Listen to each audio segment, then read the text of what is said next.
just wants to massacre him. Go on out there and kill them. Wipe them out. All of them. To the very last man. Violence. Brutality. Trick-or-treaters are all dead. Isn't it beautiful? Take a walk in the cemetery. Get eaten up by cannibals. Celebrate Halloween.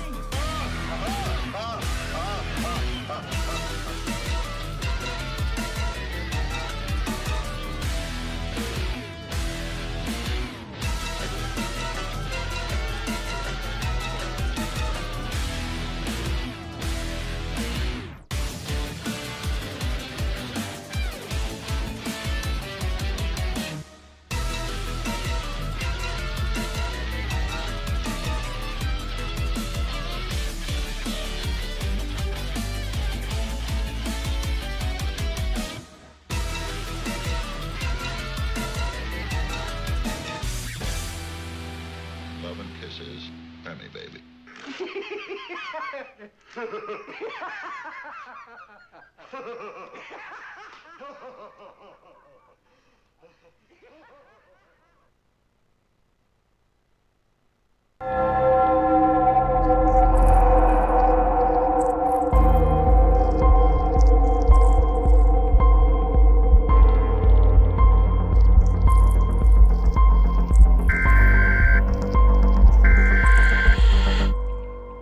What do you think this is all about? You think this is a fucking costume? This is a way of life.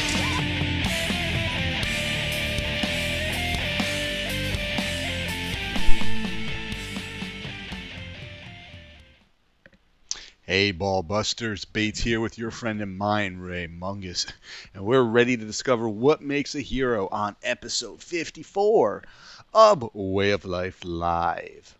What is up over there, Mungus? Not too much. I just had like a mini heart attack thinking that I didn't write one of those little intro things. And I'm like, oh shit, that's flag. Well, yeah, I mean, you've done that plenty, you've done that before, but, Oh, I know. You're usually good at ad-libbing something in there, but I just, like right now I'm feeling very disorganized trying to get a few things done at once. And I was like, oh no, I think I did that again. Hopefully he's right. Yeah, no worries. You had it covered this week. Yeah. Hey, John, what's going on? Things are good. Hey, what's up, man? See John's in chat. How's everything on your end? Oh, just lovely. This week is just a big old pile of crapola. Yeah, no, it seems that way. I mean, it hasn't been too bad for me yet throughout like work and such, but I feel like the worst is yet. Yeah, no, I was like this should have been a week, we were looking forward to, and then it was just like, shit hit the fan on every direction, and this week it's just like we just want it to end. Like I honestly just want Monday to come. Yeah, just skip over everything, and it's growing increasingly more frustrating because like obviously what we're talking about is Monster Mania. One of the big things that we were going to be doing, one of the big staples that we do every year is two heaping servings of Monster Mania convention. One of which is happening this weekend, and unfortunately, all the shit just hit the fan, and we're no longer attending.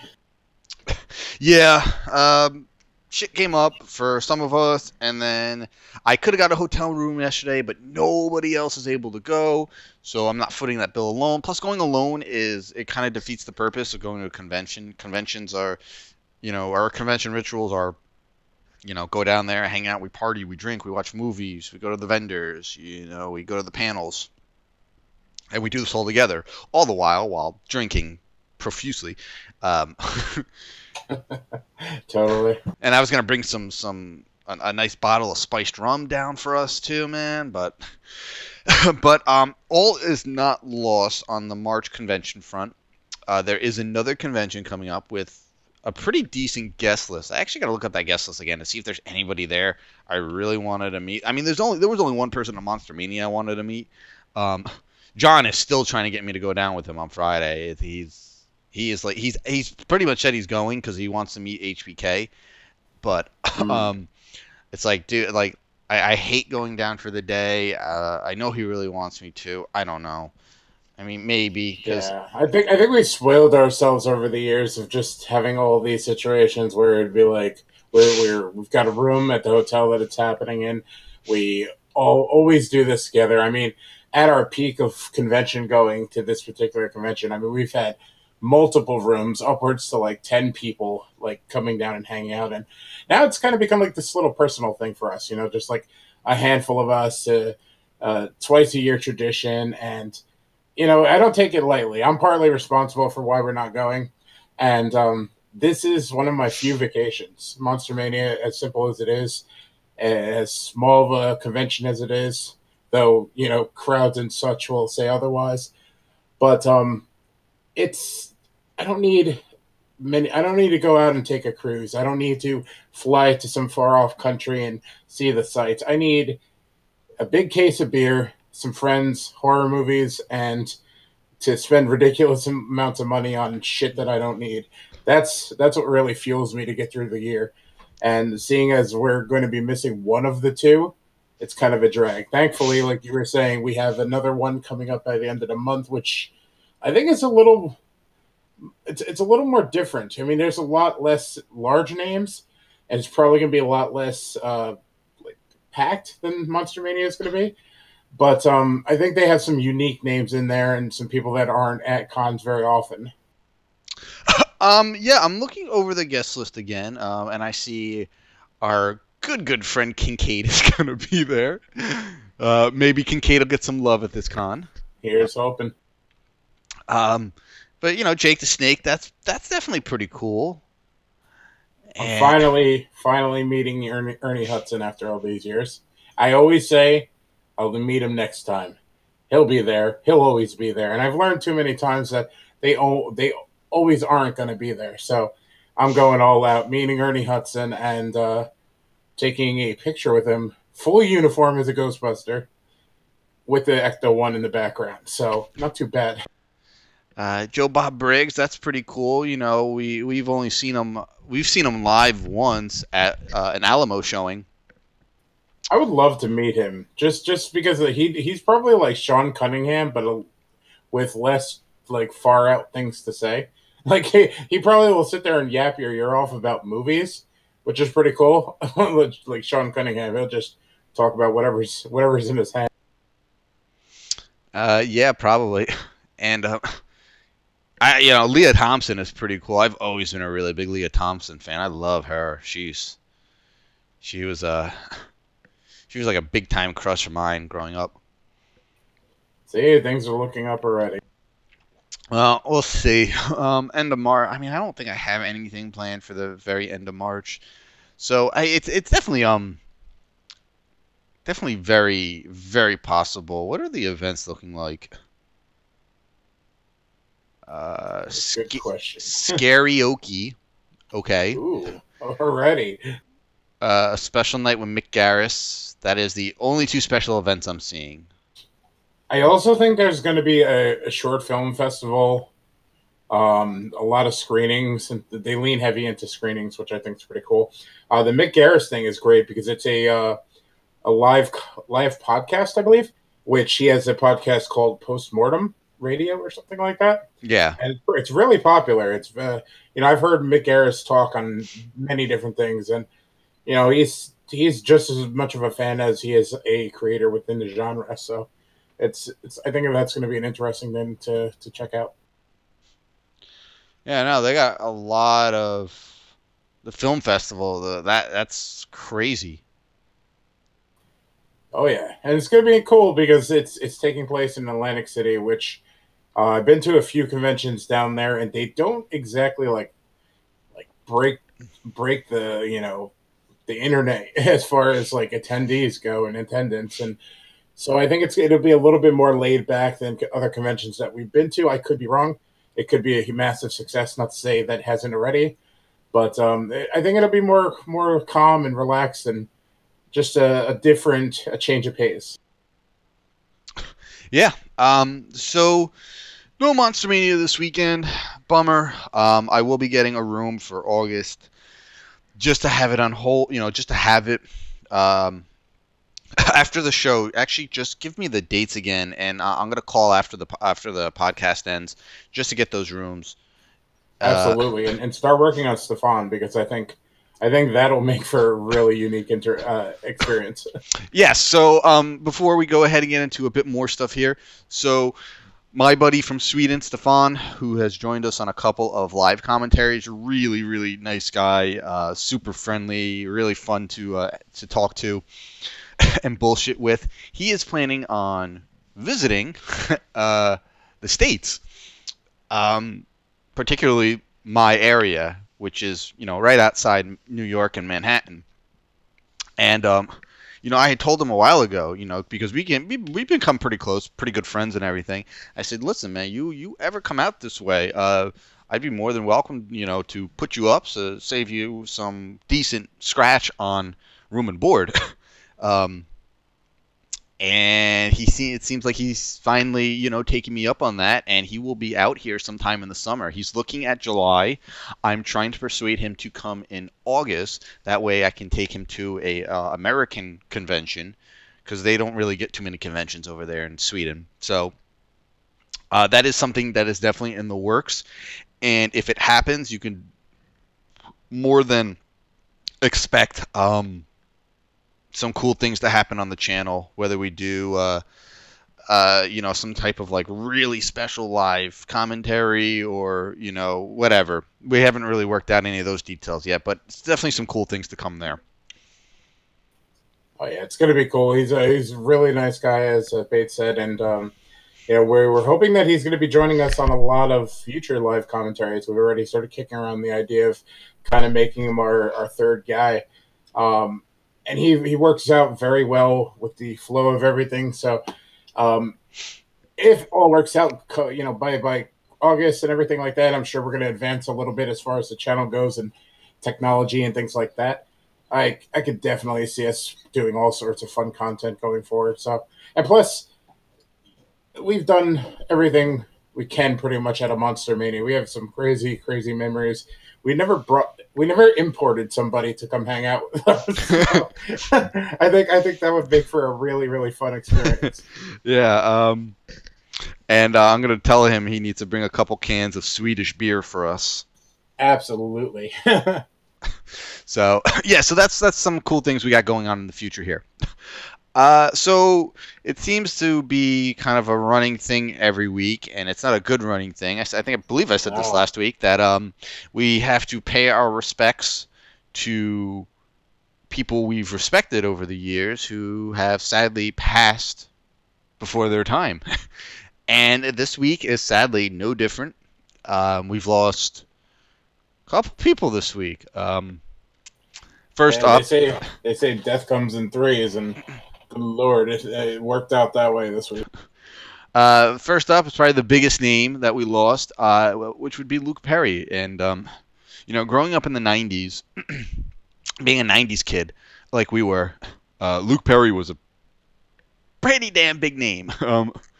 He was like a heartthrob. It was him and Christian Slater. Those were the heartthrobs in the 90s. And 90210 was one of like the biggest shows growing up, at least for girls. Girls loved 90210. So many sexy guys on it, but for the horror community, he's always known as Pike from the Buffy movie.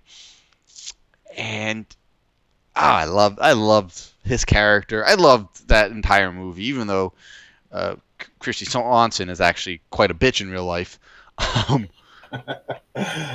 I ain't gonna sugarcoat that one. She's she's apparently not a very pleasant person in real life. That's why every time she's been at a convention I've been to, I've just avoided her.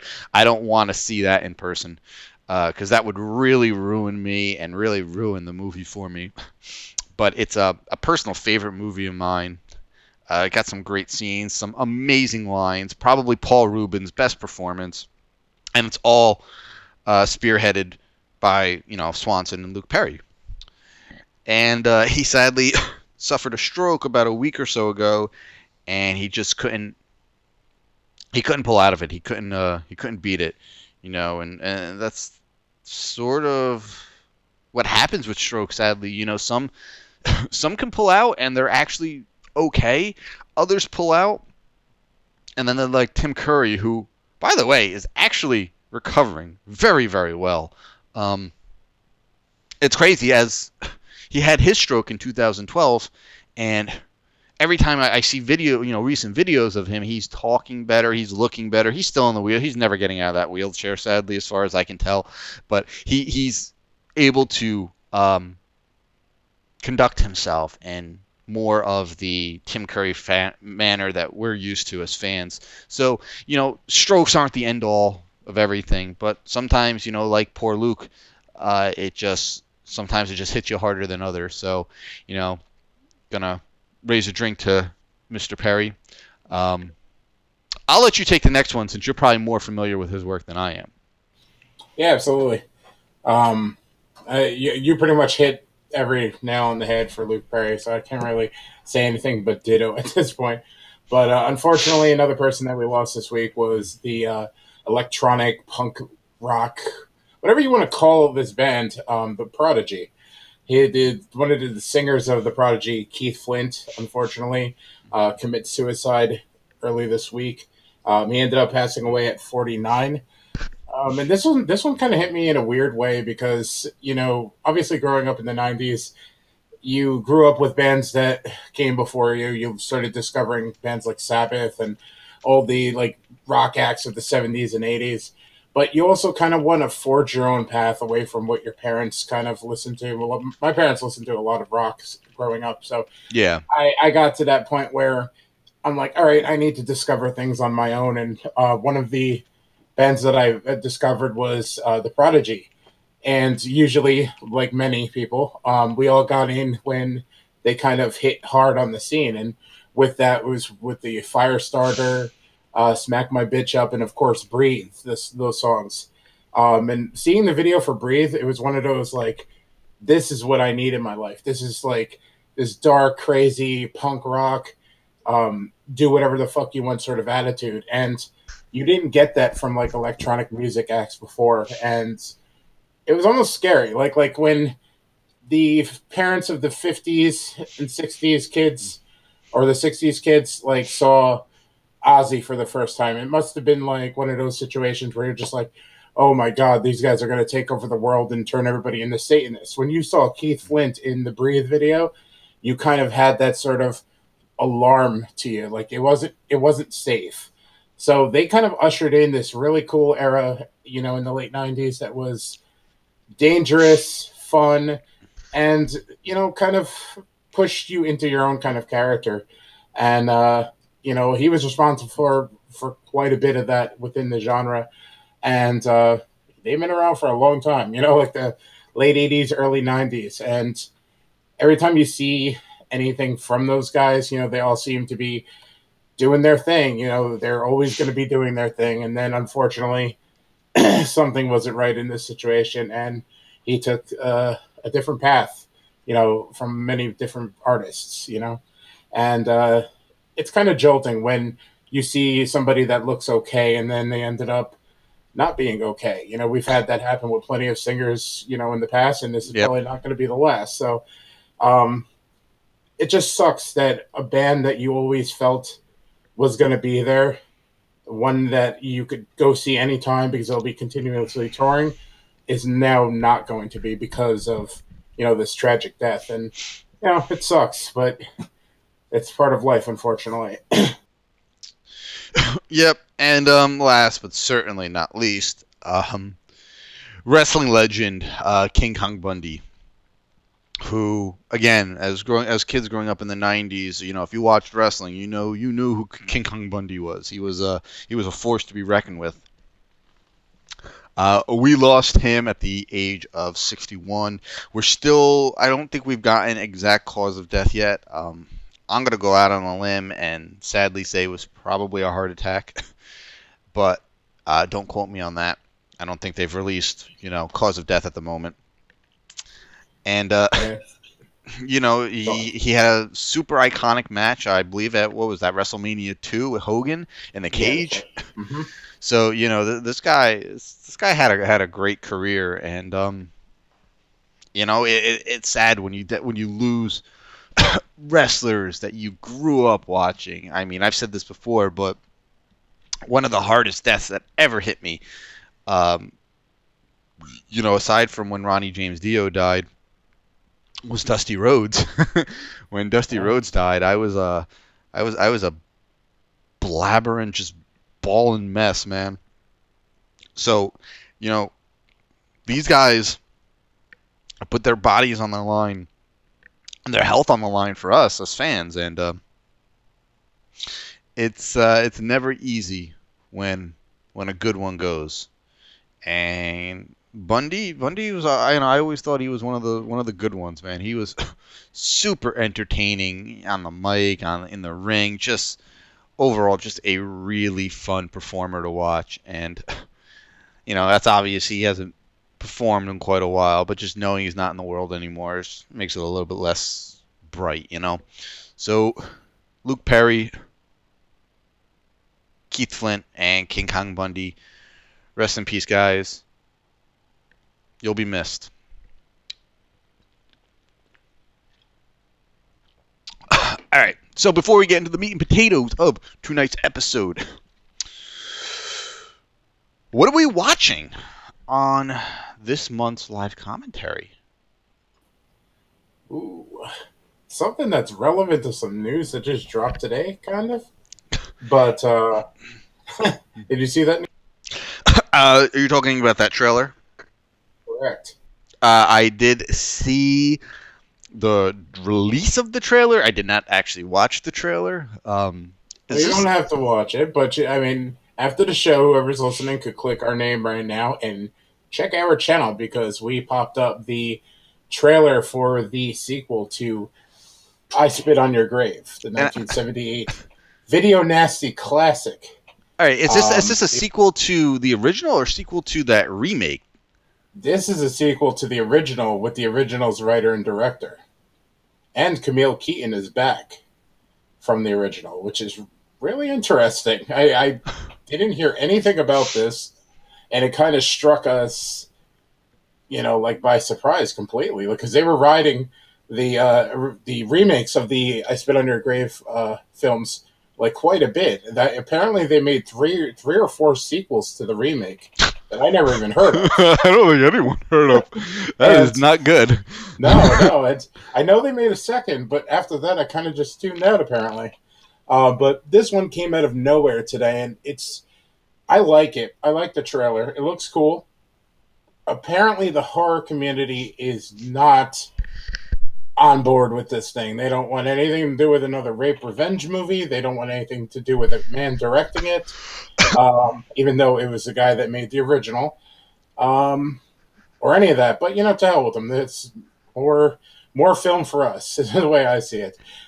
With that being said, the live commentary we are going to watch is not I Spit on Your Grave, but a very similar film within the genre, and it's Ruggero Deodato's House on the Edge of the Park. That's the one we're going to be watching this month. I don't know when, though.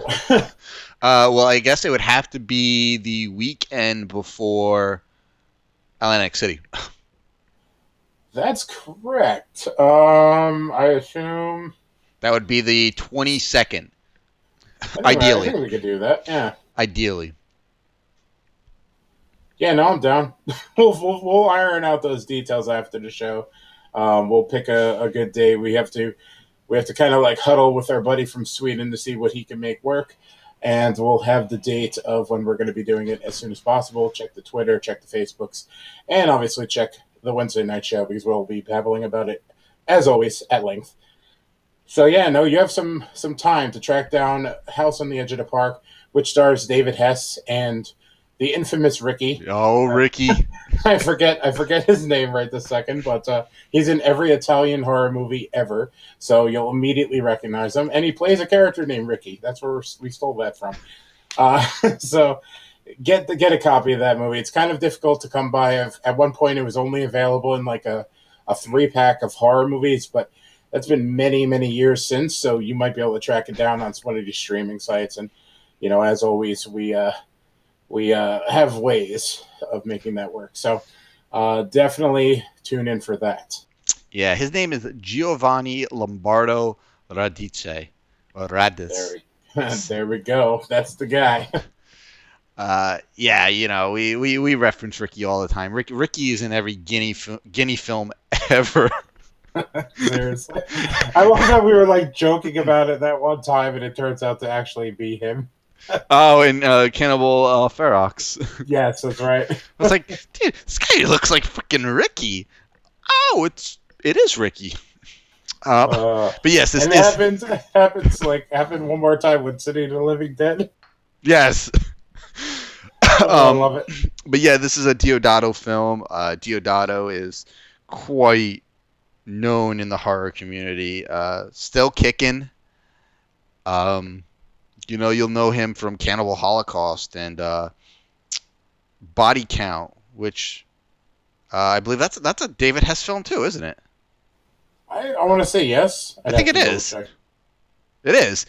You know what? I have that film. Chris gave me like an extra copy he had of that film. That's great. But Deodato is, just famous in the horror world. Jungle Holocaust, Cannibal Holocaust, obviously House on the Edge of the Park. It's probably my favorite of his. Absolutely love this film. One of my all-time favorite films, and it's slow moving, but the atmosphere that the movie presents itself with is just it's so 70s. It really is. I don't know how else to explain it. And the music, man. And it's a film from 1980, but it is, and obviously 1980 is still really steeped in 70s culture. 80s culture doesn't really hit until like 83, in my opinion. Agreed. But this film is just steeped in 70s culture and 70s music, and it's so perfect. It fits David Hess like a goddamn glove. And most people know him from Last House on the Left, and yeah, he's great in that. That's what made him. That's what gave him his name in the horror, freaking grindhouse world. But House on the Edge of the Park, I'm telling you, if you've never seen it, which many call the spiritual successor and sequel to Last House on the Left, I do believe it is a superior film. So if you've never seen it and you like Last House on the Left, join us in 2 weeks. Make sure you check out this film. It will not disappoint, I promise.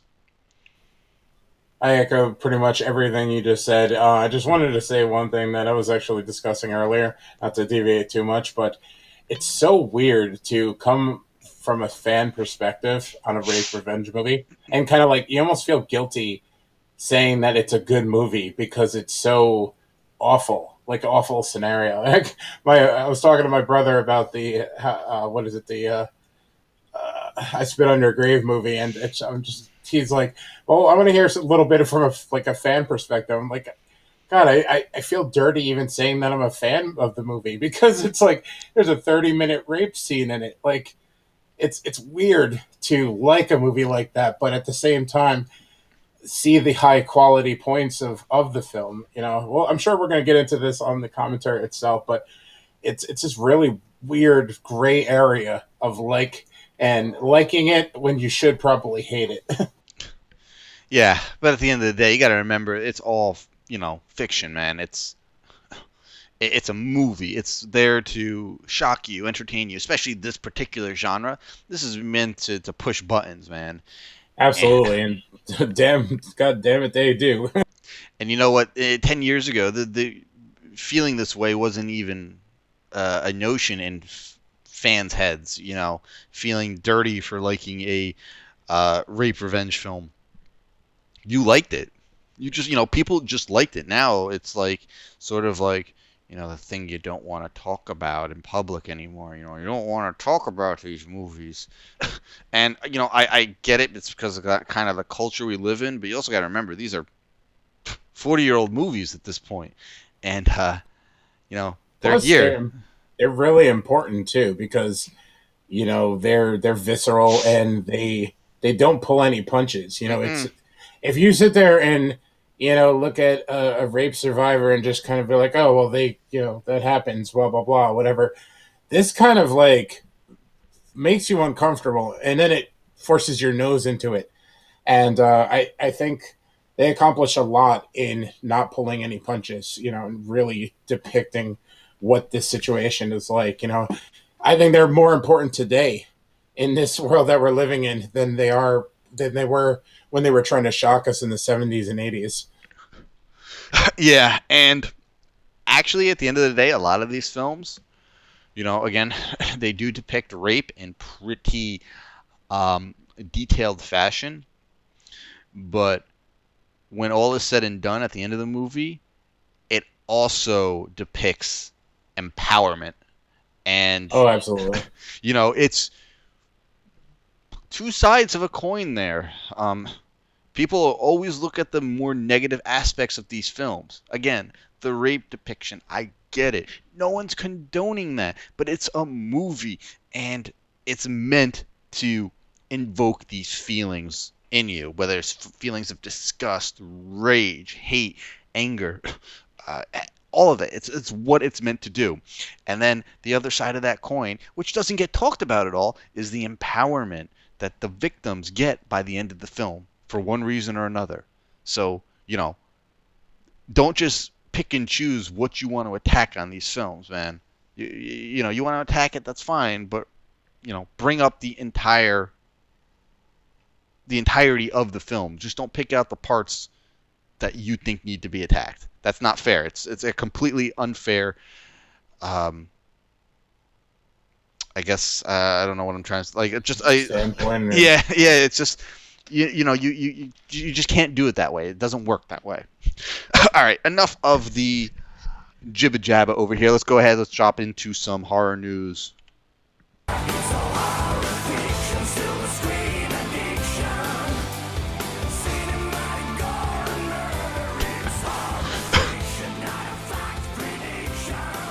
Our savior, Joe Bob Briggs, returns. Because I didn't call that happening. To The Last Drive-In this March on Shudder. If you go back to the very, very first article I wrote on this for deadentertainment.com, when the first Last Drive-In 24-hour marathon got announced, I had said that this goes, you know, successfully and fans respond to it and it brings in a lot of new subscribers to Shudder. I go, this will turn into some type of series. It may not be a weekly series. It may be more of a monthly series. But I said, mark my words, this will be a series. And then they did 2 more marathons, smaller marathons. I think there were four movies each on Thanksgiving and on Christmas. And the fans are just eating it up. They love it. It's really bringing them back to the 90s for Monster Vision. And lo and behold, the news finally came. It actually kind of came weeks ago, but officially, more or less, that we are getting, 9 weeks of Joe Bob Briggs? Yeah, we're going to be getting 9 full double feature episodes, which is pretty great. Like, I mean, you can't really ask for better after such a long drought of not having Joe Bob in our lives. I mean, the marathons were fucking incredible. But to have a episodic television event, a communal event that most horror fans are going to be tuning in for week after week, I mean, that's exciting. We haven't had something like that in a real long time. And, you know, the support of this going forward is only going to give us more of that. So we're living in good times, man. We're getting spoiled over here, I think. Yeah, and you know, again, it's 9 episodes, and what I'm thinking it is, again, I have no proof, just kind of a theory of mine, is that this is going to be another test run. It's going to be a sort of like a pilot season, more or less. And I think, again, judging on how many viewers they get every week and how many new subscribers this pilot season brings in, I think we could see a more a longer season next time. This might be 9. Maybe they're looking to do again, a monthly or twice a month, every other week or something like that episode going down the road, But they just want to make sure that there's sustainability here. Obviously, the first marathon, everybody was going batshit crazy over it because Joe Bob coming back doing what he does. Then the other 2 marathons were kind of split up, and that worked. It's like, all right, we had a little break, and now he's back. We got more movies, and then he took another little break, and back again, more movies. Now you're not really going to be getting that break. Now you're going to be getting constant episodes for 9 weeks. And so they're gonna test this out, see how fans react again. What is this? I had a guy stream open. I went to follow him yesterday. I'm like, I hear Resident Evil 2. What is that? Like, you just freaked out for a second. I was like, what? Is there like a spider or something? No, I heard like a character running through water, and I'm like, I don't have Resident Evil open right now. I'm not playing it till later. What is going on? And then I realized that somebody who came into my stream last night, I was talking to him about the game as I was playing, and I jumped onto his channel and subscribed to him, and I just left the channel open, and then he literally just went live. Nothing but professionalism here on Way of Life Live. We give you the horror news and freak out about Resident Evil noise. Hey, all that shows is that people who come and support my streams, I go there and I support them right back. So that's proof right there. Oh, yeah, without a doubt. You get what you give. I remember that. But they're going to see how this pilot season goes, and all goes well. I think we'll be getting another season, a much longer season, next year, come 2020. We could see something really semi-regular if all goes well. I agree with you there. And I don't think we really need a weekly show, like going forward. We don't need him burnt out for 52 weeks. If we get smaller seasons where it's, it's Joe Bob season, we know it's coming at a certain point. We know what we're going to get. I think it's going to be something exciting to look forward to. And just having the ability to tune into something like that when a bunch of other horror fans and friends are basically doing the same thing, hosting watch parties and just enjoying the same sort of content. It's going to make for, something that we don't really experience much in today's binge culture world. So to have sort of it's Friday night Joe Bob or whatever night they end up going with, like, I know it's Friday now, but like in the future, but to have that sort of waiting for us after a long week of work, I think it's going to really, really resonate for fans like Bates and I, because we grew up watching these things. And it's going to also open up the doors to fans who are used to jumping on Netflix and watching 13 episodes at a clip. It's going to give them a perspective of the fun that we had growing up watching Monster Vision. Yeah, so it's definitely something to look forward to this month. If you guys were ever fans of Monster Vision, it means I might have to go ahead and subscribe back to Shudder. One more fucking subscription. I'm gonna do it. I mean, Shudder's been growing like tremendously, and I remember when Adam Green and Joe Lynch were basically begging people to subscribe to Shudder, from their podcasts, those advertisements. And I was like, okay, I know how these horror channels work. It's never really going to be anything huge, but Shudder is really taking a life of its own, and it's worth it. It's definitely worth it, especially for Joe Bob. Yep, indeed. So keep an eye on that coming this month. Next up, some interesting news here. Finn Wolfhard of Stranger Things fame is apparently in talks to star in the new Ghostbusters film. which is very peculiar, and I would assume, I'll assume that he's probably going to be playing like the son of Egon or something. That's a really good theory. Are you alright? I'm not sure if my stream's crapping out.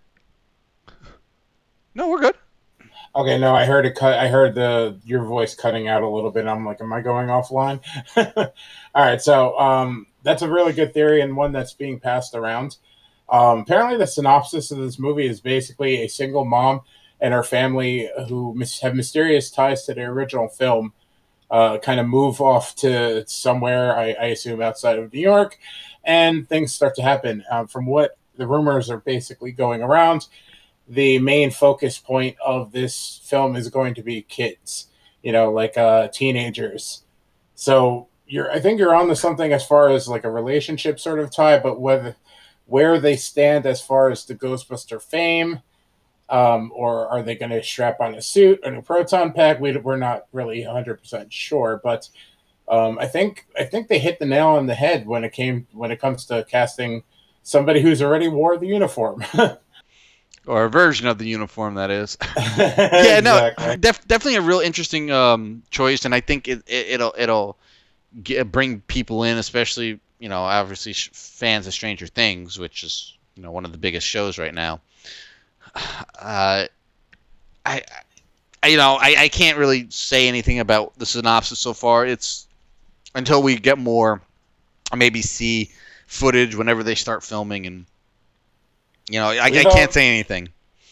We've talked about this in the past when we were talking about Halloween, and how one of like the things that weakens stories is when they kind of choose to drag along all the baggage. Like how are they going to write themselves into a corner in this sequel because they have to keep bringing along like the Laurie Strode legacy, and in this particular case, the 1980s Ghostbusters legacy. To introduce new characters, even young ones, I think is probably the smartest thing that they could possibly do, because they're young. You could see them grow in future movies, and all it really needs is to be tied in with the form that we loved. The characters, the plots, the world that they are living in, and I think that's going to grow a strong movie out of the ones that we like watched endlessly as children. And I think that's one thing that most people wanted out of the remake, just had to have things tied to the original, not make it its own separate universe. So yeah, I think Jason Reitman's really approaching this interestingly, unexpectedly, and probably the best possible way he could. Yeah, I mean, after all the backlash the remake got, which honestly, I don't think is that bad. It does enough things right to make it a tolerable film, and the things it does wrong could have easily been corrected in a sequel, which they were going to do, but just angry fans kind of put the kibosh on that one. We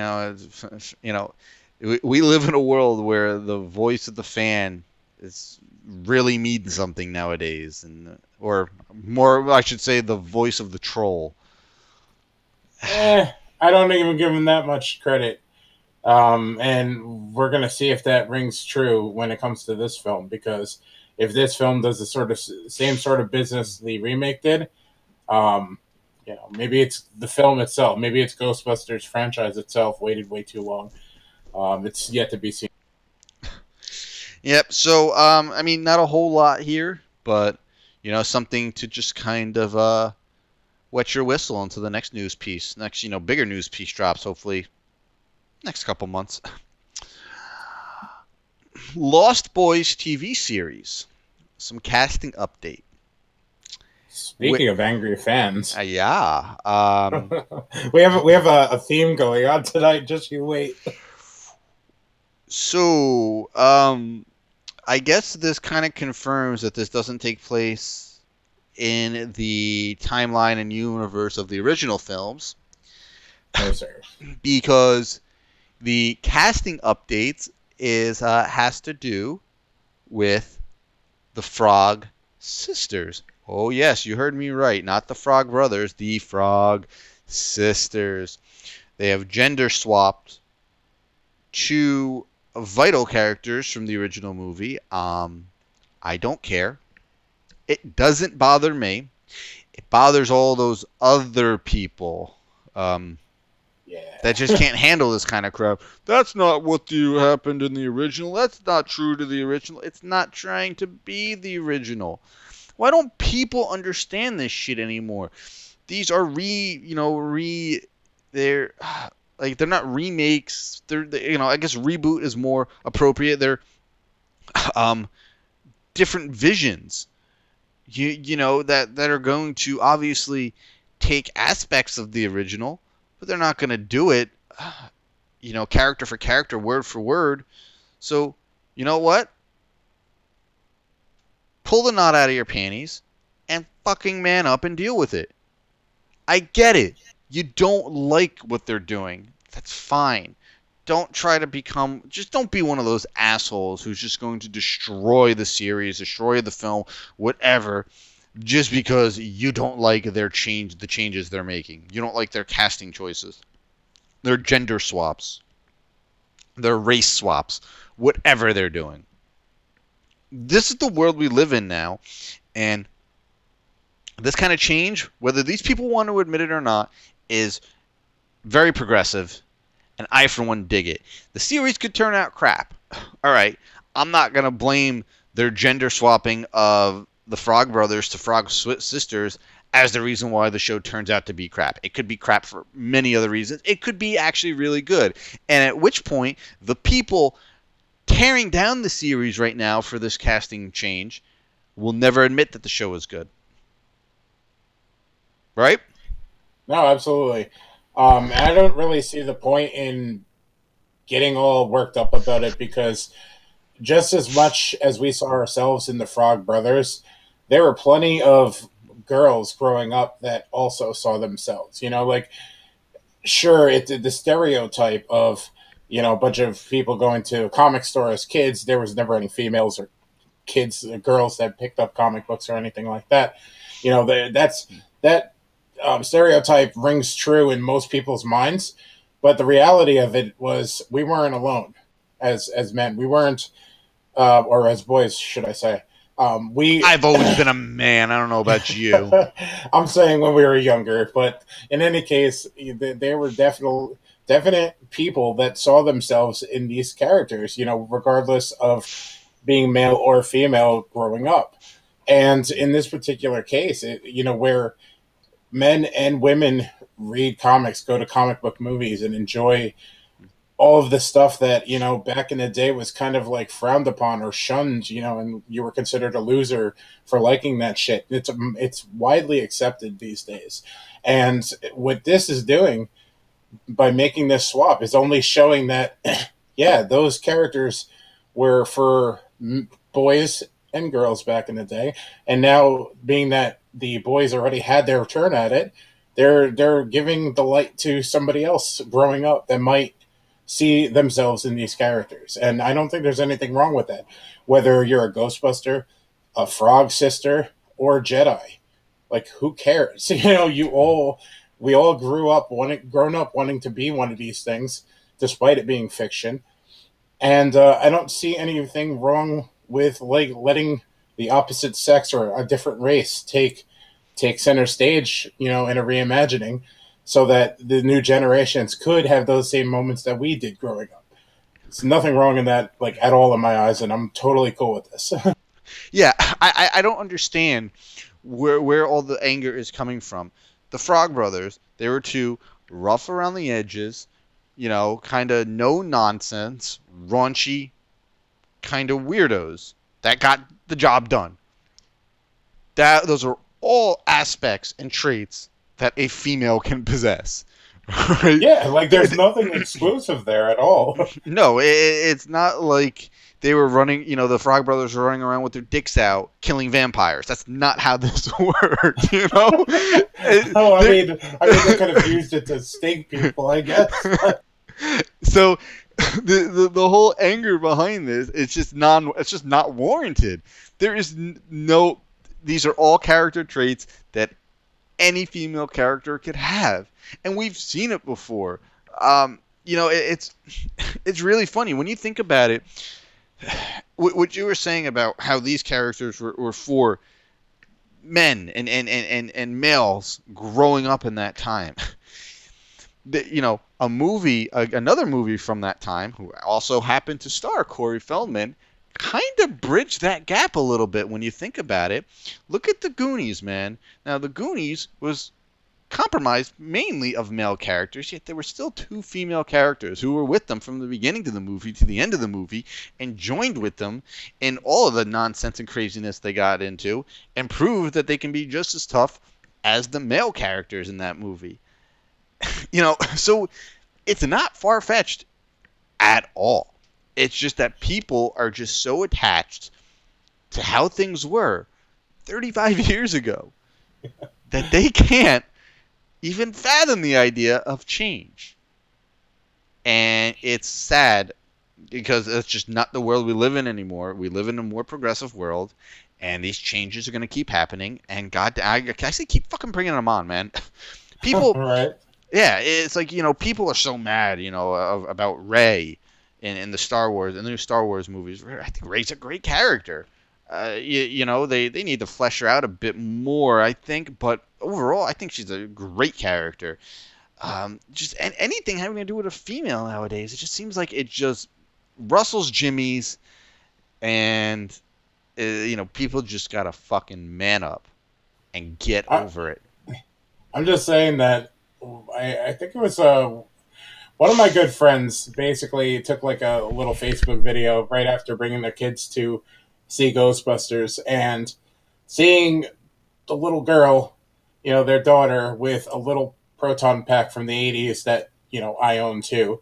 And like the look on her face after seeing the remake, it was like, man, I already had my time. At 34 years old, I don't need that moment anymore. I don't want to try to fit that little toy proton pack and have a shit-eating grin outside the theater. It's let them kids have it, and you're along for the ride because the franchise is living, like 30 years after the fact, your favorite movie or your favorite television show or what have you is being passed to a different generation. And if you took the fucking wedgie out of your ass, maybe for 2 hours, you could actually enjoy it a little bit, rather than having some like puss on your face while it's being taken away from you in your mind. Fans enjoying something? What fucking world do you live in that you think fans can enjoy anything anymore? I know. I mean, it's ridiculous. And one last small point that I wanted to make on this, the sequel to The Lost Boys, the one that Joel Schumacher worked all throughout the 1990s to get made, was called The Lost Girls. Okay? This is nothing new. They've always wanted to pivot in that sort of direction and kind of explore, not for the sake of diversity, but just to expand the story into, vampires being other sexes, I guess. It's always been in the plans of these films. Unfortunately, the movie never got made because it was the 90s, and you know how that went. So I think this is a kind of a poetic full circle.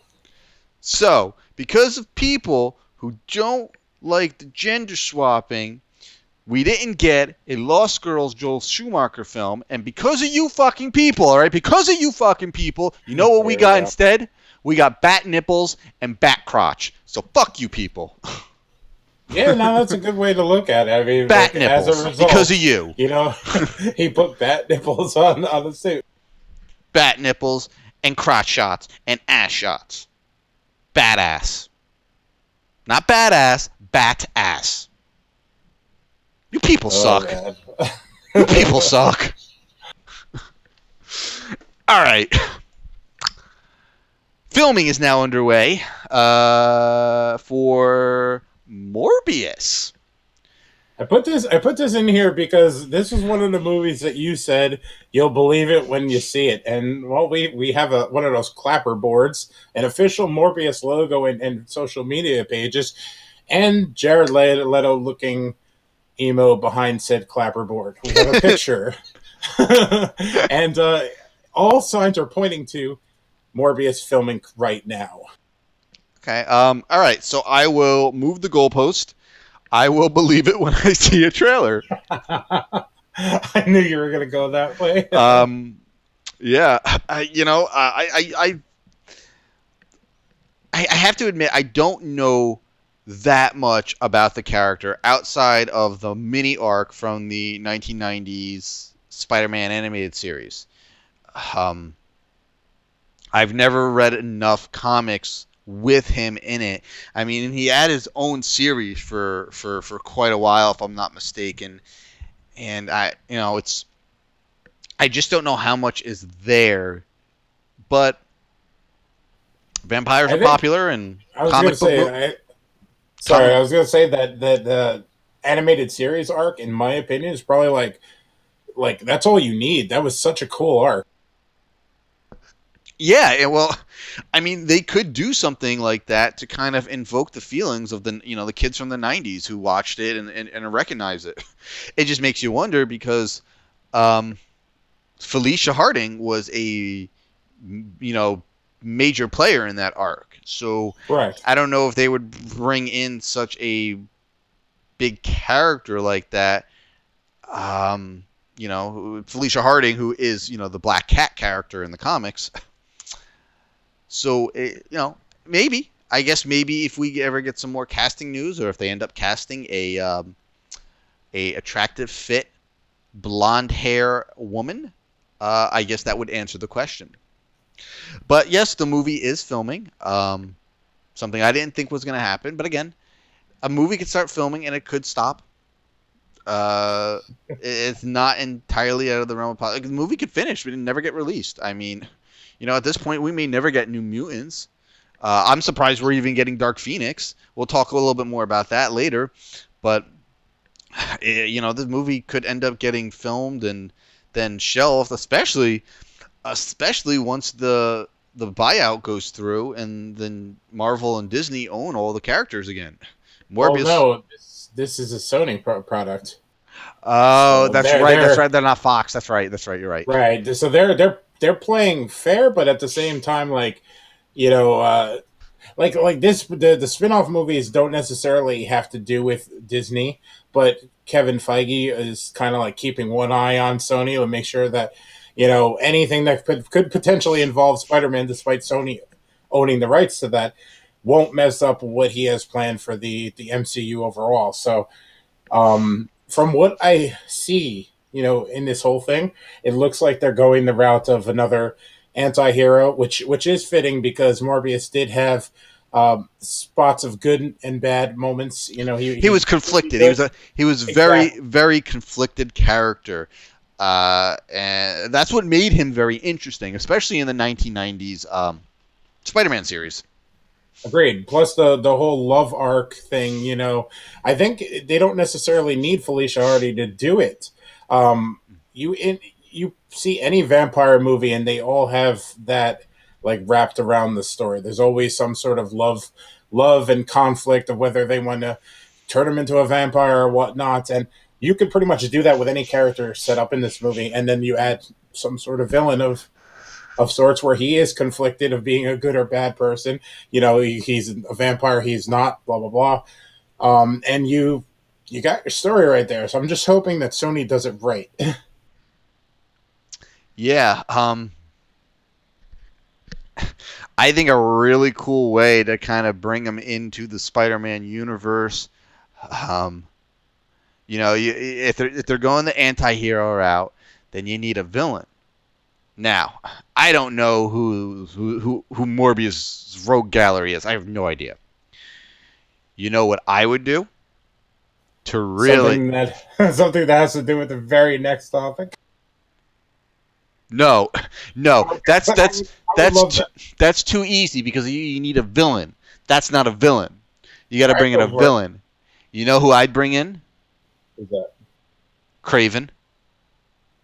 Okay, I like it. And I know you absolutely love Craven, so I could see. I think Craven is well, he is my favorite Spider-Man rogue, but I think he's also the most, I don't know, just unique and super capable and just menacing. You know, aside from, you know, Goblin when he's at his just craziest, and Carnage when he's just murdering, just straight up murking people, you know, Kraven is so calculating. And it makes him such a great villain. And, you know, when you have this supernatural, you know, powered vampire who's so conflicted, you know, bringing in a hunter to hunt him down, I think that would be kind of cool. You know, moving right into the next topic, everybody would assume, you know, we got to get Blade. Blade's not a villain. Okay, Blade, again, at the end of the day, is one of the better anti-heroes. He's not a villain. You can't ever make him out to be a villain. Kraven is a villain, and with the proper script, could really work into the story. That's just how I would do it. Not necessarily how the filmmaker is going to do it, but moving on to Blade, which is really weird, because weren't we talking about this last week? We were talking, I don't know if it was this last week, but I think we were talking about Kevin Feige kind of like dancing around whether or not he wants to bring Blade into the series. And this isn't a major update, but it's basically saying that they are talking way more than what Kevin Feige led on to be. Whereas Blade could be realistically something that they're going to be doing for Disney Plus, like in the very, very close future, obviously with Wesley Snipes. Which is the only way you can do it, in my opinion, or else we riot. So yes, a rated R Blade movie taking place inside the MCU. Money. I had nothing else I gotta say. That is money. I like it. I will say that one thing that I could see possible, I'm really, really enjoying this actor right now. I need to see more of stuff that he's in. But I could see Mahershala Ali, I think I'm saying his name right, who just won an Oscar, I believe. Possibly take on the Blade mantle. I just watched his performance in True Detective Season 3, and like, I want to see everything this dude's in. He's such an incredible actor. He plays, in True Detective, he plays 3 different ages of himself: a young detective, middle-aged detective, and obviously like a 70-year-old version of that character. And I think you give this dude anything, you put anything in front of him, and he could pull it off. Now, that's just fan casting at this point. I obviously want Wesley Snipes back to really bring in full circle, you know, that sort of like legacy the character had, and make sure, you know, like he comes into the MCU with that sort of, I guess, foundation that's already built. One other thing I wanted to add real quick about this new rumors and everything. We're at the point where they're talking that a possible script is already done and floating around, and it centers around Blade training his daughter. So, again, we're in one of those weird little situations where fans are possibly going to get mad, but I think it adds a new and interesting element to it. And with Kevin Feige overseeing it, I think it could work. Yeah, it definitely has me excited. You know, the first Blade movie is amazing. I like the second one. We don't discuss the third one, so. And, Ryan Reynolds was in that, right? Yeah, and I think Ron Perlman was too. Mm-hmm. Yeah, it doesn't help the movie. No, not at all. So, yeah, definitely looking forward to this. You know, if they really want to rattle some cages and turn this one really upside down. What they female, transgender. Oh God.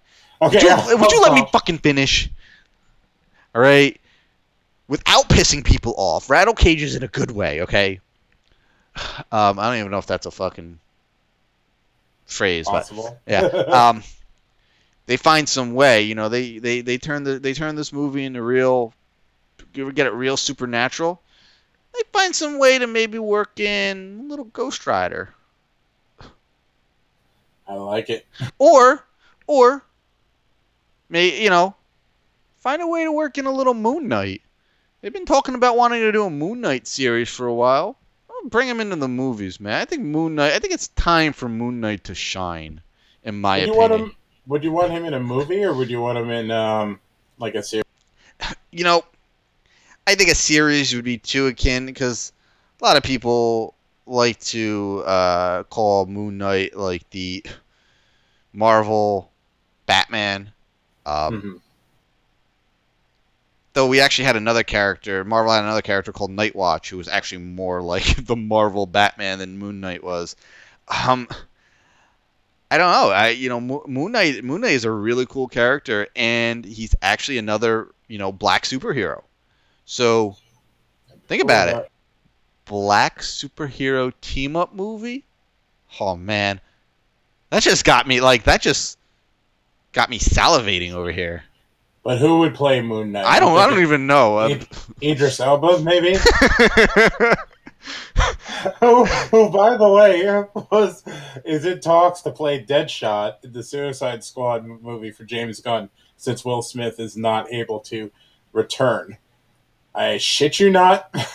That man is in talks to play every character ever. Who? Hang on. I have somebody in mind. I gotta just look up who it was. But I do have somebody in mind.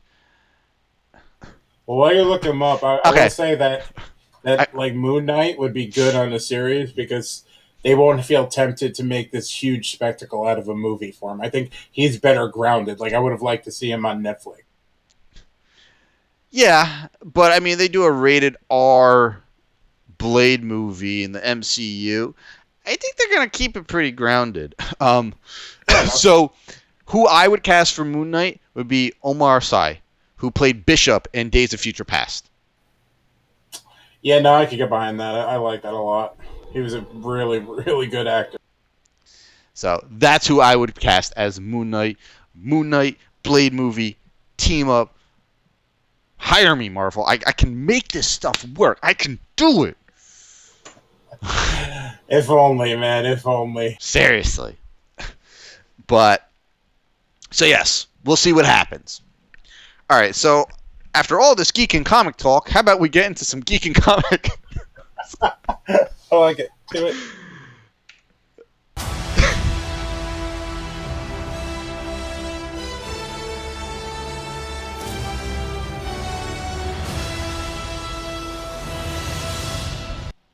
So finally, after 2 years of nothing, 2 years of nothing, great ever. The trailer for the final season of Game of Thrones dropped, and it highlighted some pretty cool scenes, but nothing really key yet, which is good. You don't want that. Now, I do like the series for the most part. I thought the last couple of seasons have just been really blah, with hints of greatness. Some great characters who naturally were killed. On this show, that never happens. No, it's thankfully, seeing that happen in this show, I got used to it from watching the Spartacus series. It's like every character you like in that show fucking dies. Like, my favorite character dies in the first season. Thankfully, my second favorite character did not die until the very, very end. So, anyway, finally got the trailer. Fans seem to be very receptive of it. And yeah, I guess it's a good way to really amp up the return, which is coming in a month and a half? Yeah, something like that. I mean, it's closer than it was a couple of years ago, that's for sure. When the last season ended, I was just like, okay, we need we need this season to continue now. The next week, give us the last season. And then the rumors started floating around that they might take 2 years to get it right. And I'm just like, I don't even know if I'm going to be alive in 2 years, man. Who knows? I need closure. And if all signs of this trailer, are anything, it's showing that we're really reaching that end point, and it's finally here. Like we're just about ready to witness, the ending of this entire series, which looks to be like it's going to be really great. I feel like I'm not on the same sort of level as what Bates is with the show. Like I think maybe we could have lost season 5 if I recall correctly. That was the one that felt like it went nowhere. But we're at a point where all of those loose ends, all of those strings are kind of getting pulled together and tightening up, and all the characters that were thrown miles and miles away are finally converging on one epic battle, and it looks like we're going to be getting it. So I'm very, very excited by the trailer, and the premiere can't get here soon enough. Yeah, I'm wondering if we're going to get one more trailer before the season drops. It wouldn't surprise me if we got one in the beginning of April.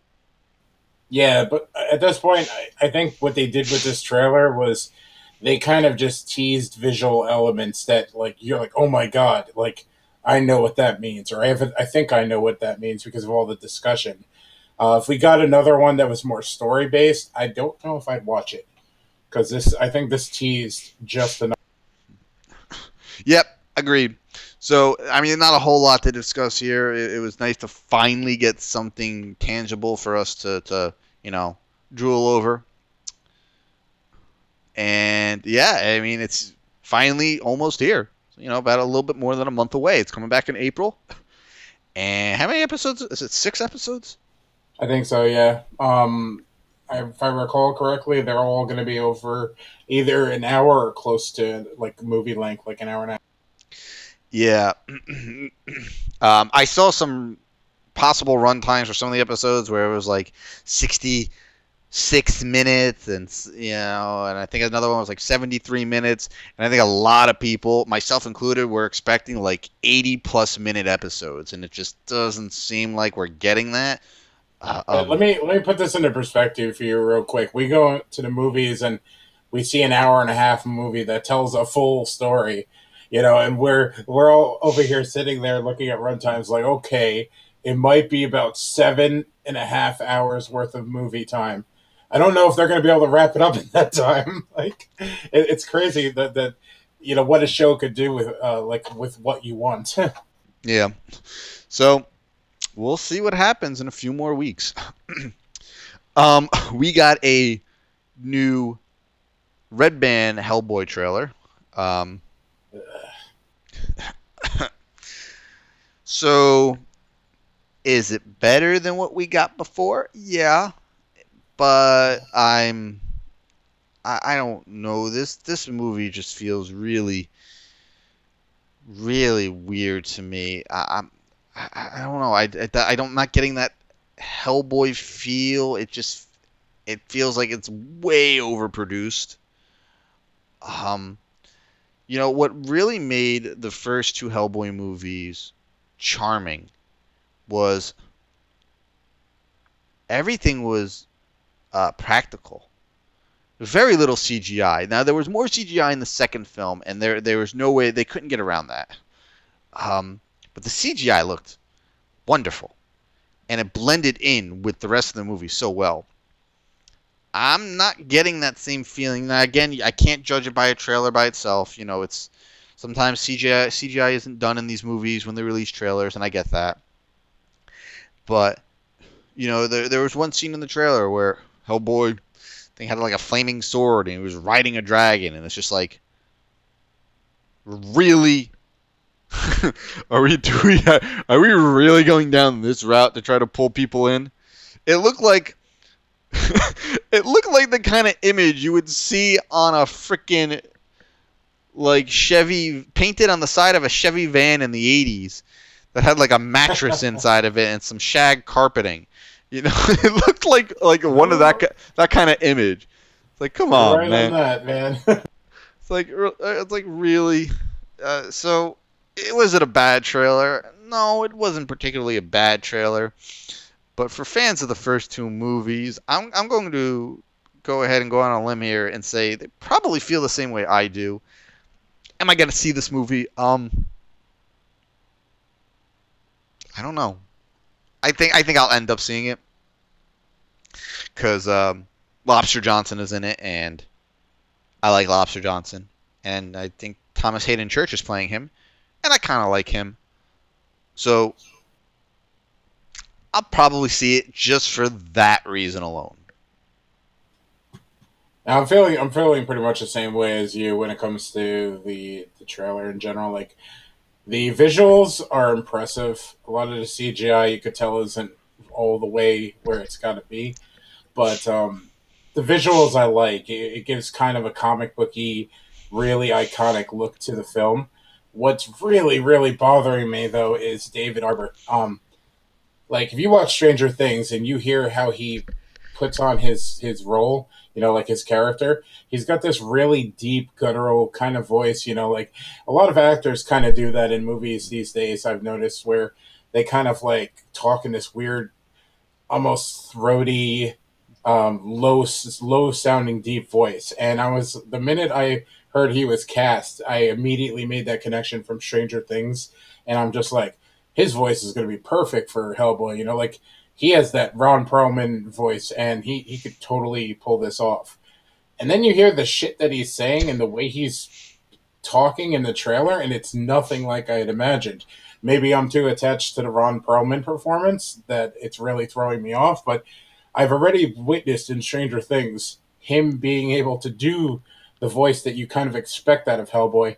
And when you're watching the trailer, you just get this vibe of like him just being a random guy. Like, you don't know if it's one of the soldiers talking or Hellboy talking. And in the Red Band trailer particularly, you know, I always feel like they put out these Red Band trailers for like people that are like, oh, it's gonna be edgy, oh, it's gonna be R-rated, and you watch the trailer and you kind of cringe at it because it just adds a bunch of fucks and shits in there, and it's like, you know, what was this? What was the scene in was it Old School where they're talking cock shit? Exactly. It's like, don't celebrate it. Like, I was just making an example, Frank. You don't need to celebrate it.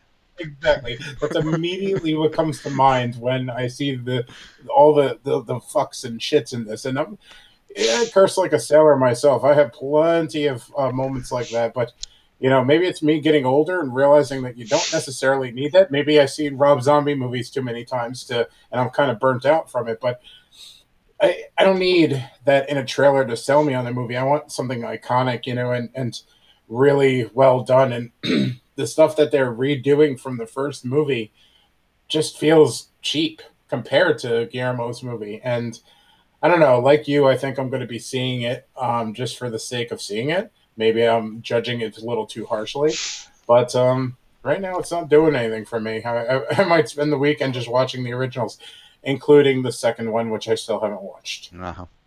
Yep. I will. Heard that before. Yep, we'll find out if it ever happens. I was expecting you to pick up that reference. I thought I was going to get a Thurman. Said that before. But this time I mean it. You know, like it popped into my head, but I didn't say it for whatever reason. I heard in my mind for a second there, like, said that before. Thurgood, I mean, not Thurman. I don't know why I said Thurman. Thurgood. Said that before. So I got to rewatch the trailer one more time, but I feel like I didn't like his voice either. I feel like he's just sounds like he's garbling around fucking like cotton balls in his mouth when he talks or something. It's just really weird. His voice just comes off so awkward. And I'm guessing it's just probably because of like the 35 pounds of prosthetics is on his face. So, you know, that's definitely going to change his tone and his speech. But it's just, I don't know. Perlman was able to do it wonderfully. I gotta watch the trailer again because maybe I was just hearing things because when I first watched it, I watched it on my phone.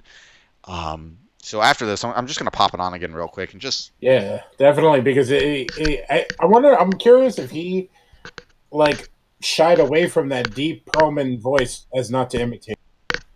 But it's definitely not the way I picture Hellboy. Even when I was reading comics and stuff, I never pictured him having that sort of voice. It was always along the lines of like a Perlman type voice.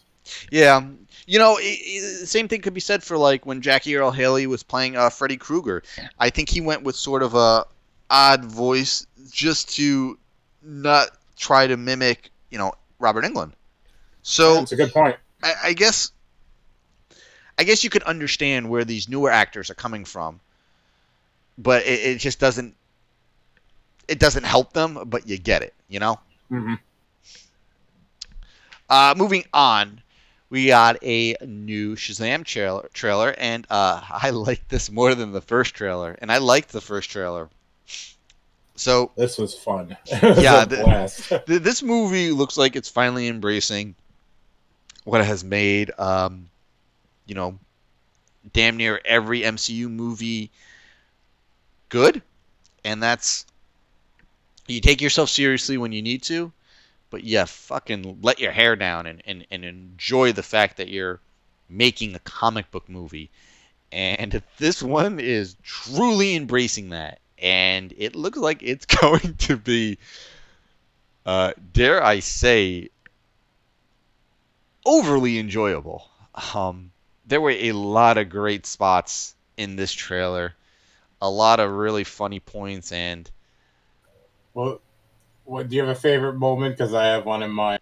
I think the very end clip when he's going to can you leap buildings in a single bound, and he just crashes into like the 40th floor of a high rise. It was like, oh shit, I'm sorry. I was dying at that part. I mean, the Batman part was funny, but that end scene, that end stinger, really that one really got me. I just really appreciated the Batman gag because it kind of tied back into the Batman history, like Keaton's Batman and shit, and like he just picks up a Batman, throws it at the villain, like because you got to realize that he's like 14, 15 years old, so like that would be something that you would do when you're running away from a fight, or it fit the character perfectly, and Zachary Levi's voice is just like, I don't know why I'm focused on voices tonight, but like the way he delivers his lines, he's like a 30-something-year-old, 15-year-old. Like it's just all high pitched and almost squeaky. It's just so hilarious. Everything in the trailer was perfect. I really like the use of Eminem's "My Name Is," because it was kind of like fitting, with the opening scene about having to say Shazam and all that. Yeah, that Batman gag, when I saw that, I was like, this is such a Kevin Smith thing to do. Exactly. It was, I wouldn't have thought that they'd make a better trailer than that first one. I really enjoyed the hell out of that first one. And, I really hope they continue on this path. Start building these little single movies. That seems to be the plan. Follow the old Marvel way, and you're going to be great. Stop worrying about the overall picture. Get a few of these under your belt, and then start figuring out how to put Darkseid in this shit. Like make it fun. Get a ragtag team, and finally build your universe properly. And here's hoping. And last up is there's just nothing but trailers tonight. International trailer for X-Men and Dark Phoenix. I watched it right before we went live here. And, I am still getting a vibe of, we didn't learn from our mistakes from X-Men The Last Stand, so let's try it again. Now, obviously, it does not look as bad as that movie, but I don't know. Again, there's just something that is just unsettling about how they're going about this movie. It's funny because this is obviously going to be the last X-Men movie in this particular universe, and it took all this time to finally kill off one character who really, let's face it, shouldn't even be in the series at this point. Let alone we're talking Mystique. Fucking of course. How did she become an X-Men? She's never been an X-Men. Has she ever been an X-Men? I mean, there might have been situations where she was, doing something for her own self. I'm sure that was particularly the case in some of these runs for X-Men, but just not to the level that they're pushing her in the movie. They're only pushing her in the movie simply because she's Jennifer Lawrence, star of the world. And I have no problem with her. She's a decent actress, but you could have had that same sort of star quality by making her a main villain and writing her into this level of top dog sort of position, but on the opposite side. You don't have to keep her on the good guy's side.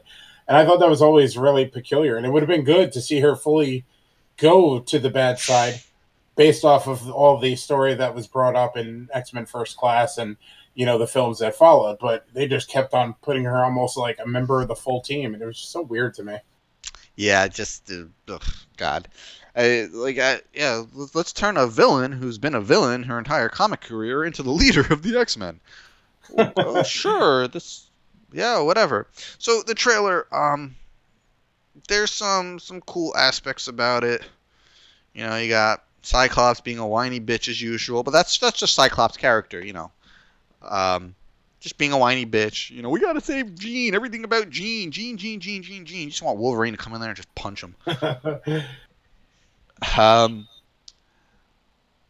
I like that they keep bringing back the Nightcrawler character. I've always been a fan of that character. Not sure if I'm an overly big fan of this version. I loved Nightcrawler in X-Men 2. Sadly, that was the only time we ever saw him. Yeah, that was a great movie.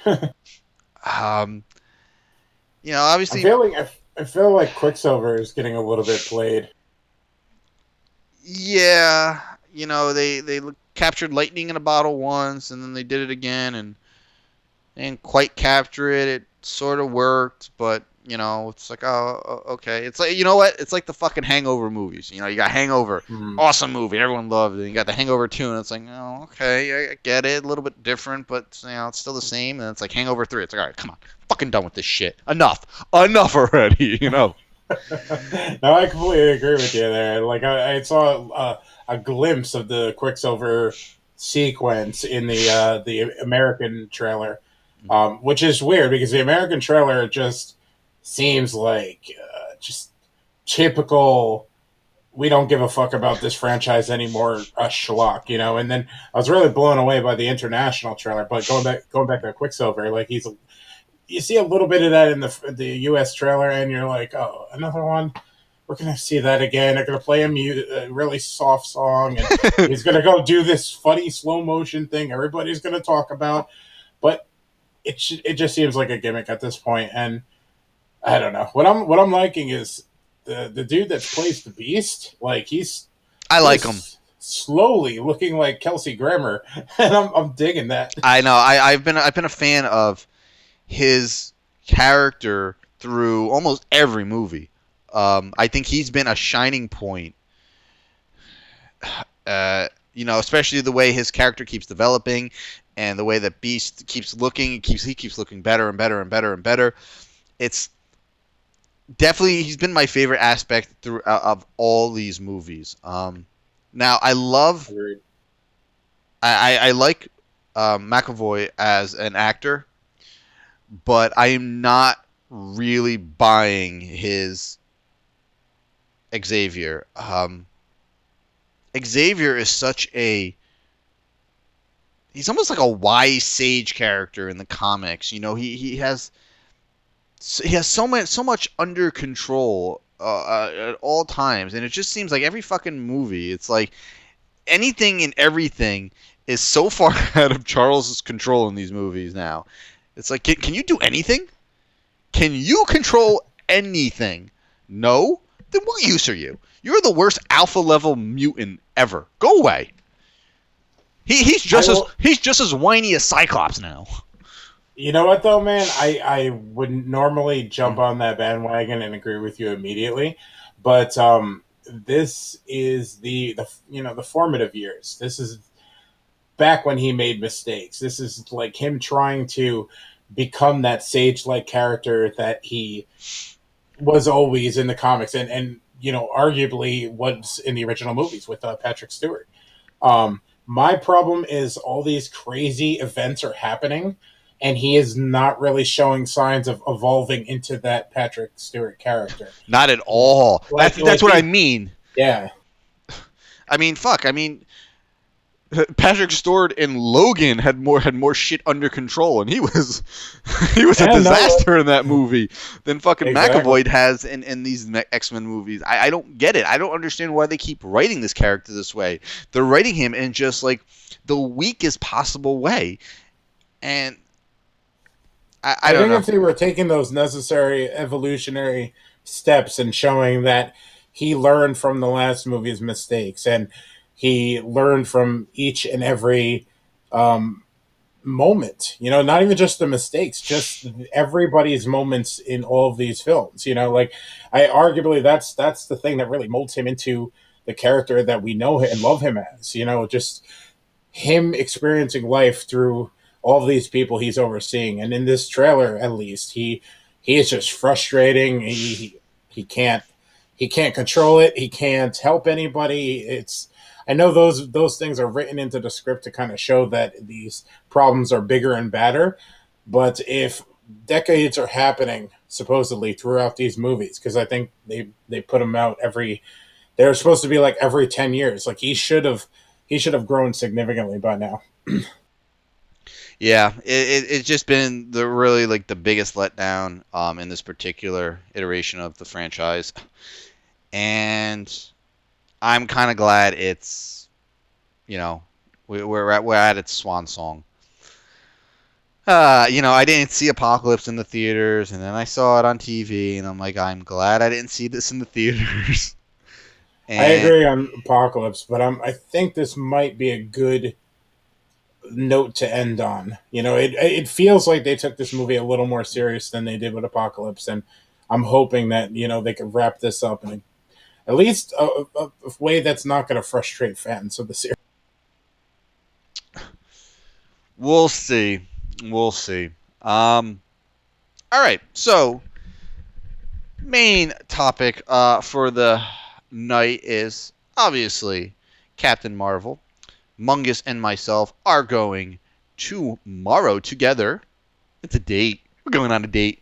I'm bringing my buddy as a third wheel. Date night for Mungus and Bates. One popcorn and we'll share it. Oh, it's going to be sweet, guys. 2 straws. Mm-hmm. But we are going tomorrow around 7 o'clock. We're going to go see Captain Marvel.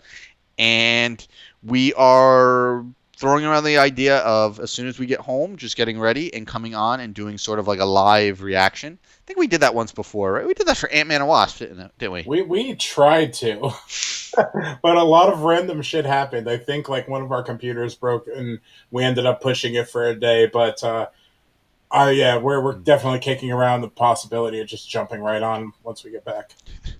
So definitely keep an eye on the channel for that tomorrow. That would probably be closer to 10 o'clock-ish, so it would be a late stream, but it wouldn't even be a very long stream. You know, we're talking 15, 20 minutes as we discuss the movie. Spoiler-free for the most part. We normally do that anyway in the car on the way home, so we were just thinking, hey, let's jump on here and do it like we do best, or at least tolerable. But so obviously the review embargo's up, and it has been certified fresh, which is a big deal for movies nowadays. It is currently sitting at 84. 85 now, unless it just went down. I'm on it right now. It's 84. I'm seeing 85. I'm on it right now too. I'd refresh your page. It's 84 for me, but regardless, very good score. We're looking at a ratio of 152 fresh ratings to 29 rotten. I happen to see a post on Twitter, I don't know, a day or so ago, saying that all the rotten reviews were from men.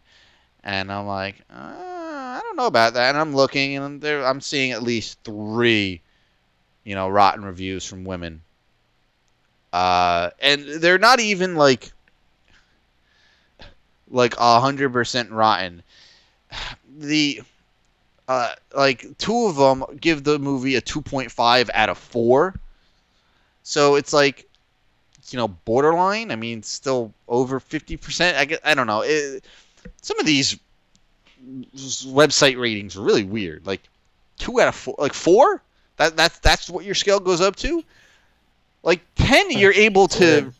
I use a scale of 10, 1 to 10, 1 being the worst, 10 being the best, because I feel like you can really hone in on a perfect number. 2.5 out of 4. Like, what the fuck does that mean? You're a 1.5 away from perfect. I don't get it. Change your fucking ratings for some of these websites. I'm looking at you, US Weekly and Associated Press, and I don't know. This one's not even a top critic, so I don't care about her. But even like this one rotten review from this one female says, great superhero origin story hobbled by the corporation using it for their own selfish purposes. Completely irrelevant to the movie. Yeah, like irrelevant. If you're bringing that shit into your review is fucking null and void at that point. You review the movie based on the merits of the fucking movie, all right? Now, you want to create a separate article after the fact describing all the other background shit that you're not liking, about the corporation and the machine and the man or the woman in this case. That's fine. Don't bring that shit into your fucking review because it taints it and it makes it irrelevant. You can't do that. That's like me going into that's like me trying to review a movie for a genre that I don't like. Like, I'm going into this, like, if I go watch a Western movie, I don't like Westerns. How am I going to fucking non-biasedly review a fucking Western film? I don't like them. So when you're bringing in your own personal views into a movie review, and this fucking person probably was like thinking about that before she even saw the movie. She knew I bet you she had half of this review written before she saw the movie, just based on that opening statement alone. You can't do that. If you do that and you call yourself a reviewer, you're bullshit. I'm sorry. I'm calling that out. That's bullshit. They need to look up the definition of review and editorial because the two of them are extremely different. And when you're going into that, viewing experience, trying to kind of shut out the outside world and believe that the world that you're watching is a reality, don't take baggage in there from the real world. And don't try to like read between the lines of what a certain scene or what some sort of dialogue is supposed to mean, or even worse, what comments are made on the press circuit. That is, can you imagine watching a movie like that and just like sitting there, like sitting in the seat, like, I'm going to give this fucking movie a shot, even though they're shills for the liberal agenda. Like, can you be so fucking miserable? Movies are meant to be escapes. They're meant for you to go and travel to the fucking world of like the Skrulls and the whatever the Ronin is. I can't think of right this second. Kree. The Kree. There you go. Just popped in my head too. Like, we're fucking going to outer space here, man. Like, stop worrying about all this political mumbo jumbo that's happening in the fucking real world and escape for 2 hours, 3 at most. Does it really hurt you that much? Like, oh God, like, it's so frustrating. Yeah, like, seriously, this reviewer needs to fucking realize that she's not doing her job as a reviewer. And you know what? This is why you're not a top critic, and this is why I've never heard of your site. Because obviously, you can't put bias aside for whatever reason and review a movie based on the movie and its merits alone. So, but not only just her, but people that go into movies like that and then spout off their opinions after the fact. I mean, everybody's entitled to be able to say what they want about a movie. We do this shit every week about multiple topics. However, like, don't, like, be responsible about it. You're talking about a piece of fiction here. Like, stop letting the real world and everything that works you up within it seep into your escape moment. Like, just fucking view it for what it is, or don't at all. Agreed. And I see this shit a lot of times, especially with comic book movies. I'll see a particular reviewer who will review every comic book movie, and it's obvious he hates comic book films, and he goes in hating the movie before he even sees it, and he writes just nasty reviews about them, and he knows he doesn't like these films, yet he goes and he watches them and he trashes them anyway. And it's for all of these comic book films, not just Marvel, it'd be DC too. And there's one or two reviewers like that, and at that point it's like, just stop. You're not adding anything. You're not helping this movie. You're not hurting this movie. What you're doing is making yourself look like an asshole with a hate boner for a genre that you obviously don't like. That's like playing a video game franchise. That's like somebody who hates Final Fantasy playing all 37 million Final Fantasy games and hating every second of it. It's like, why? Why are you fucking doing this to yourself? Like, I mean, one could say that like they do it because it's their job, they're supposed to. But wouldn't it be more fulfilling to try to go into a genre that you don't like and try to pull some good from it and try to see it from the eyes of the people that are, you know, completely infatuated with that genre? Like, maybe they don't want to do that work. Maybe they're just that lazy. But to me, if I were in that position, I would love to go into like a romance movie or something that I normally wouldn't like, you know, something that's out of my wheelhouse, and try to see the people that raise those movies up to $50 million profit. Like, I would love to try to understand the mentality from those fans, as opposed to just be like, oh, well, I know what I'm giving this fucking movie. You know, like that takes no work, no effort. And frankly, it makes you just not credible whatsoever. Yeah, it's a really sad state when it turns into this kind of a shit show. Whether these people were against the movie for, you know, all the stuff that went on in the background, you know, it's not necessarily something we need to get into again, or just because they don't like comic book movies, or whatever. You know, this movie had like a hate army behind it for quite a while now, and they were trying their hardest to hurt this movie. They thought they were successful because they brought down the, you know, want to see percentage on Rotten Tomatoes down to like in the 20s, which prompted, which isn't the first time that's happened to a movie. It's happened to Star Wars movies and a few others. And, you know, Rotten Tomatoes decided, all right, well, this function is stupid. Just trolls are abusing it. We're going to get rid of it. And then the trolls got even more mad, and they're blaming. I was seeing people, legit, man. I was seeing people after Rotten Tomatoes pulled that function from their site, blaming Disney. I know. That was lovely. I was tweeting at these people. I'm like, you do realize that, like, the majority of Rotten Tomatoes, like the majority of shares, is owned by WB, right? Disney doesn't own any of it. So direct competition, and they would want that movie to sink, you know, on their platform, because they're competition. Like, logic here, people, logic. I'm like, yeah, it's, where do you get this shit from? It's like fucking ridiculous. And then I was seeing other people. This was pretty funny too. Now, the movie has been tracking very, very well. Movie is tracking right now. About 100 was like 135. It's between 125 and 140 domestic, and looking at a 300 million opening worldwide, which is very, very good. Don't let anybody tell you different. This is very good. And I was seeing people trying to spin that and saying, like, "Whoa, yeah, well, this movie was tracking for 200 opening," and I'm like, no. I saw those articles. They started around the time that a lot of the trolls were getting all butthurt about Brie Larson. Now, the new thing that was happening yesterday, they started bombing IMDb now that the embargo has lifted and people are seeing it since it's opened in other countries, I think. They're bombing reviews in IMDb now, and a lot of the saints, the ones that are trying to say it's not for trolls or whatnot, are like, oh, you know, before you said we were trolling, and now that we saw the movie and hate it, you know, you're still saying we're trolling or sexist. And it's just like, okay, so once the whole Rotten Tomato debacle ended, you guys all of a sudden dropped your swords and shields and said, okay, well, let's treat this movie fairly now. We understand the error of our ways. We're not going to continue on that path that we were on. Of course you're fucking going to continue on that path because you are a troll.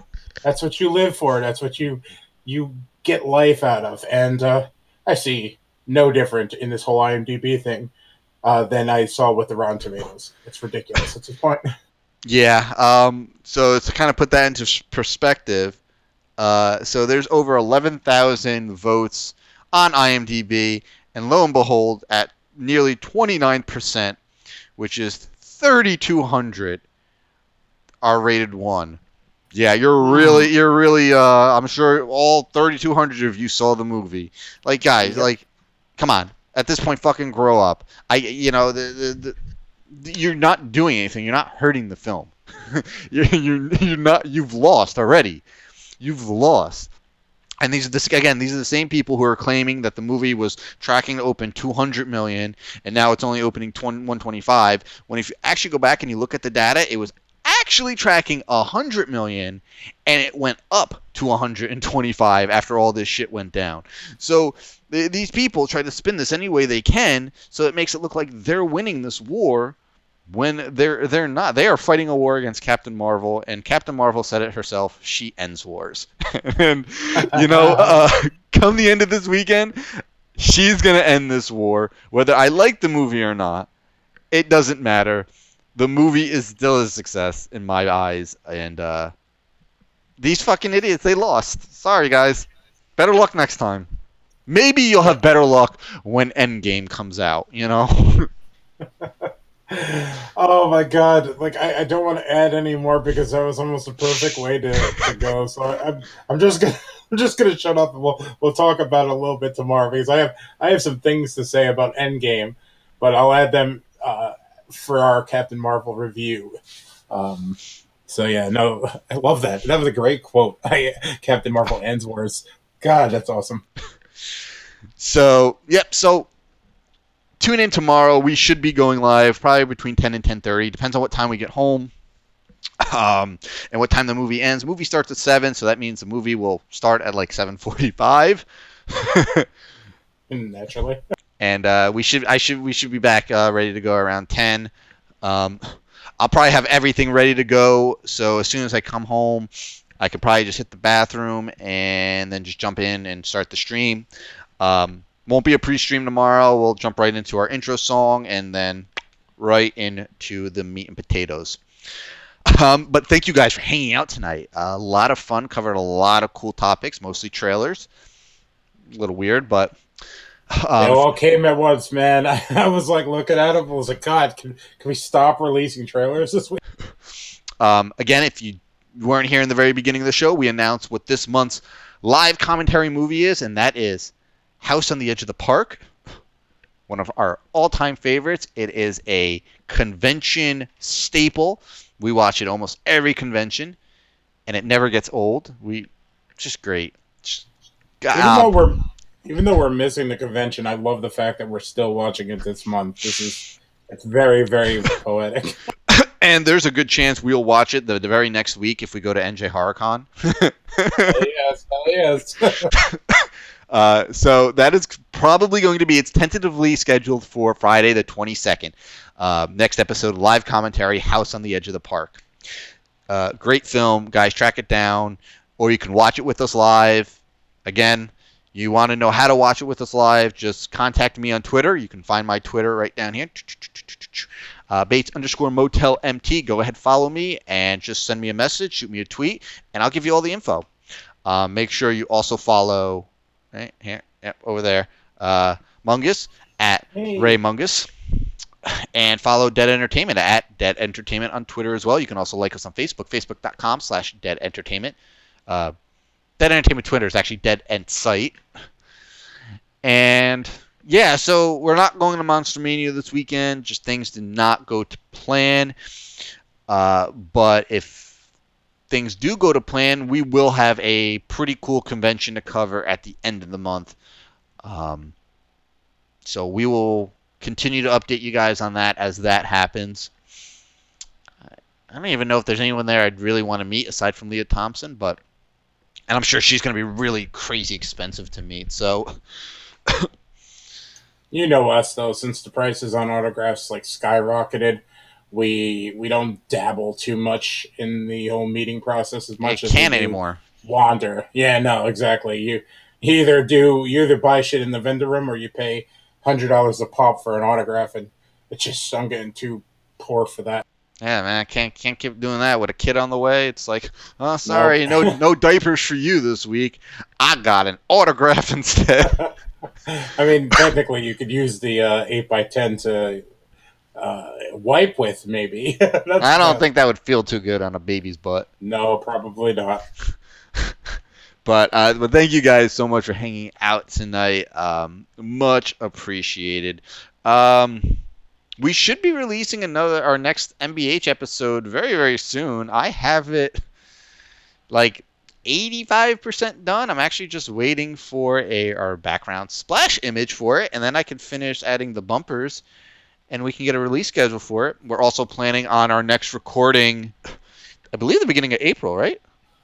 Yeah, well, originally LR wanted the 31st, but that's not going to work out if we're doing the con. So we're going to have to do it sooner or push it a little bit later. Probably a little bit later to make it good.